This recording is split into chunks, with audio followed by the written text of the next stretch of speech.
Oi, Maíra, boa tarde. Estou fazendo um videozinho para tentar passar algumas informações, explicar como eu organizo os dados aqui. Como é algo muito pessoal, às vezes, é difícil a gente entender a lógica de algumas coisas, mas eu vou tentar explicar o meu raciocínio para você, tá? Essa primeira aba aqui é a aba honorários. É onde eu vou colocar o nome dos pacientes, os valores que eu cobro deles, os valores que eles pagam, tá? Nós temos aqui uma coluna, né? Essa coluna é a coluna da segunda-feira. Nós temos da terça, da quarta, da quinta, da sexta e do sábado, né? E aqui nós temos o nome do paciente, né? Aqui eu coloquei como genérico mesmo, paciente 1 e 2, mas você pode pôr o nome do seu paciente. Gustavo, Gabriel, Priscila, o nome que você quiser. Então, na frente do dia que o paciente faz a terapia, eu coloco o nome dele e os valores que são cobrados dele em relação à terapia, tá? Então, por exemplo, aqui nós temos o paciente 1, né? O paciente 1, no dia 3/1, ele fez uma sessão de terapia, ok? Que ele pagou 150, que custou R$150, e pela legenda aqui, ela foi feita e foi paga, certo? O paciente 2, ele fez sessões, por exemplo, no dia 3, no dia 10, que foram feitas e pagas. E fez mais 2 sessões no dia 17 e o dia 19, que foram feitas e não foram pagas. Aí nós temos o paciente 3 aqui, né? Que está como 2, mas eu vou mudar agora. 3. O paciente 3, ele fez sessões no dia 4/11, 11/1, que foram feitas e não foram pagas. E 18/1 e 25/1, que ele não fez e não pagou. Isso eu coloco para pacientes que não avisam, né, e quando eles não avisam eu cobro falta, ok?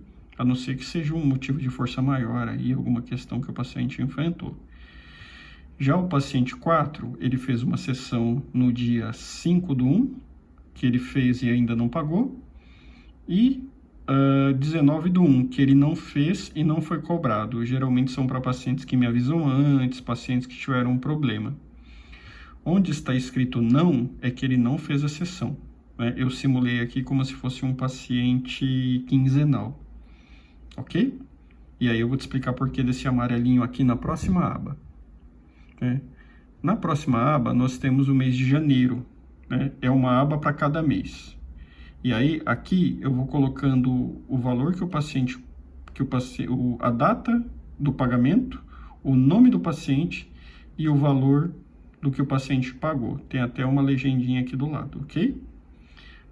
Se você olhar aqui, ó, o paciente 1, no dia 1/1, pagou R$600. Se você olhar na aba, ó, o paciente 1, ele pagou, então eu coloquei em verdinho, como feito. Entende? As duas abas, elas meio que se conversam. Já o paciente 2, no dia 3/1, pagou R$200. Se você for olhar aqui, o paciente 2 pagou R$200. Ó, tem 2 pagas e 2 em aberto. Então, eu vou preenchendo os valores pagos aqui e vou completando com as cores das legendas aqui. E aí, eu vou controlando uma planilha por cores. Aqui do lado, ó, eu coloco a relação de todos os pacientes que eu tenho, né? Então, nós temos o paciente 1, 2, 3 e 4. E coloco aqui o que eles pagam, o que foi acordado de valor mensal, o que foi acordado de valor semanal, ok? Para eu ter uma ideia de quanto eu vou ter de rendimento por semana e por mês. Lembra que eu te falei que a corzinha está diferente lá na outra aba? Por quê? Porque os pacientes que estão em verdinho aqui são pacientes semanais. E os pacientes que estão em laranjinha são quinzenais. Então, tá aqui, ó. Quando é sinalizado de laranja, são pacientes quinzenais. Quando é sinalizado de verde, são pacientes semanais. Aí, o que acontece, né? Eu faço essa relação aqui dos valores estimados, né? E aí, aqui eu tenho a soma do total geral de valores. Então, seria mais ou menos o quanto, né, os pacientes pagariam por mês. Então, esses 4 pacientes juntos somariam R$2.100. Só que nós temos faltas, temos absenteísmo, né? Temos aqueles pacientes que precisam faltar em algum dia. E nos meus cálculos, pelos estudos que eu venho fazendo, geralmente eu tenho uma média de 20% de absenteísmo. Então, eu subtraio 20% desse valor, o que seria 1.680. Isso aqui seria o líquido, o bruto total que eu vou receber, perdão. Aqui seria o cálculo sem absenteísmo e aqui o cálculo com absenteísmo. Isso aqui seria um valor bruto. Tudo isso menos 20%.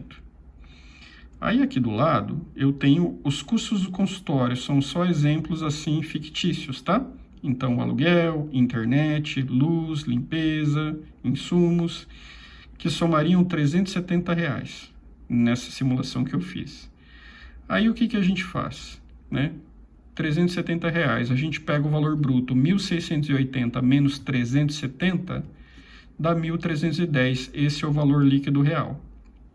Então, recapitulando, a soma dos valores dos pacientes dão R$2.100, menos 20%, que é a estimativa de absenteísmo, dá 1.680, subtraindo os custos, 370 é igual a 1.310. Retomando que esses dados conversam com a outra planilha. Então, quem pagou está em verdinho, né? Ó, quem pagou está em verdinho, né? Quem está em aberto em amarelo, quem não pagou em vermelho e quem não será cobrado em azul. Pacientes semanais em verde, perceba que 1 e 1 estão verde, pacientes quinzenais em laranja, ok? Então eu trabalho mais ou menos dessa forma. É uma planilha bem simples, tá? Bem simples mesmo, mas tem me ajudado bastante porque eu fico bastante confuso com muitos dados. Essa outra aba aqui é uma aba extra, eu tenho ela dessa forma desde 2016. O que eu faço? Eu coloco os rendimentos brutos, né? Então eu coloco o rendimento bruto aqui, né? Por exemplo, em 2016, de maneira fictícia, janeiro e fevereiro eu tive esses rendimentos. E o total do ano foi esse outro rendimento aqui de 11 mil. Em 2017 eu faço a mesma coisa, então eu coloco o valor bruto de cada mês por ano, faço a somatória total e vou comparando com os anos seguintes. Eu preencho todos os anos isso. Por que isso é interessante? Para você ver se os seus rendimentos estão aumentando ou diminuindo, ok? Depois, se você quiser, em algum momento, eu te mostro os dados, alguns outros dados aqui no consultório. Eu tenho alguns dados em PowerPoint que me ajudam a entender um pouco, mas é mais ou menos assim. Mas eu creio que as duas outras abas são as mais importantes, elas me ajudam bastante a me organizar, porque são muitas pessoas para gerenciar com pagamentos diferentes. Desculpe o vídeo longo, né? Espero ajudar de alguma forma. Se não ficar claro para você, eu consigo te explicar pessoalmente, ok? Um abraço.